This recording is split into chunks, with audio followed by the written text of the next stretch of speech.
Thank you very much.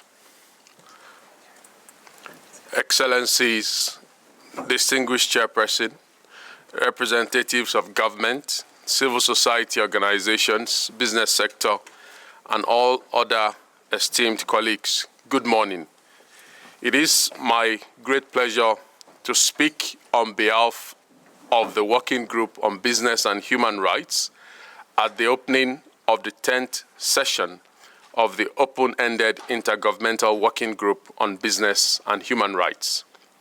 I would like to express my gratitude to the governments, organizations, and experts that have contributed to this ongoing process and for the significant strides we have made in advancing the business and human rights agenda over the years. As we celebrate this important milestone of the 10th session, it is critical to acknowledge the remarkable progress made since the unanimous endorsement of the UN Guiding Principles on Business and Human Rights, UNGPs, in 2011.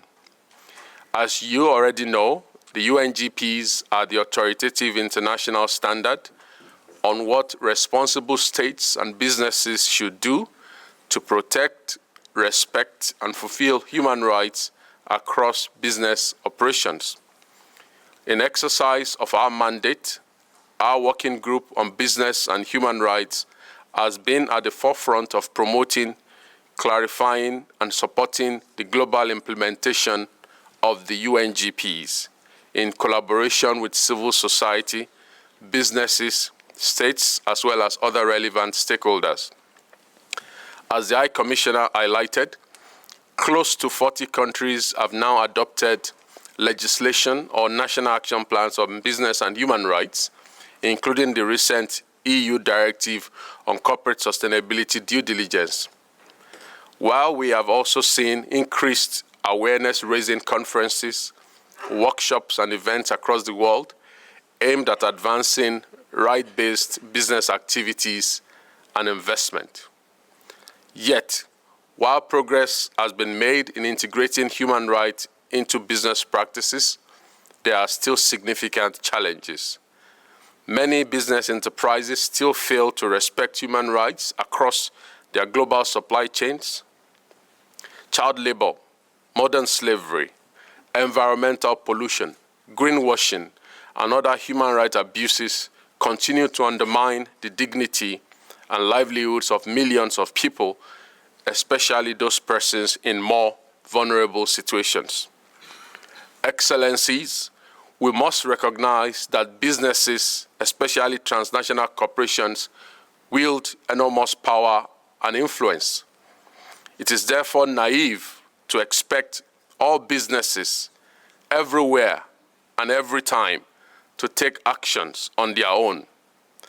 This is why the significance of this effort towards a legally binding instrument that outlines the responsibility of businesses to respect human rights and contribute to sustainable development cannot be overemphasized. This session offers us a unique opportunity to build on previous work, reflect on lessons learned, and push forward with concrete actions.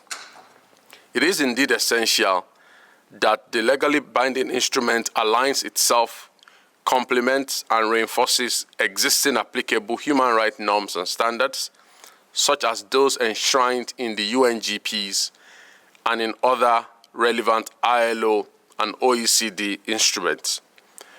Our working group continues to engage with the open-ended intergovernmental working group on business and human rights.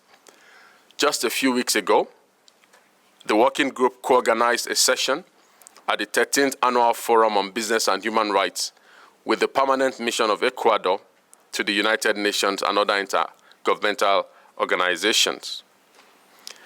The session allowed for a record number of participants from various stakeholder groups to reflect collectively about the legally binding instrument process, including by identifying areas where progress has been made and where challenges remain. At the regional level, the Third Africa Forum on Business and Human Rights held in Nairobi, Kenya, the first Arab dialogue on business and human rights held in Doha, Qatar, as well as other tailored workshops, trainings, and academic visits led by our working group have provided similar opportunities to raise awareness on the progress made in the process.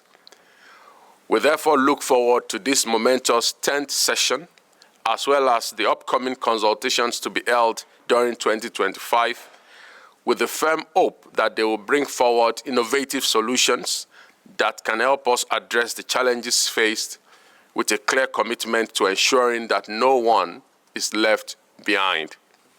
Together, we have the chance to shape a more just, accountable, and human rights-oriented global economy.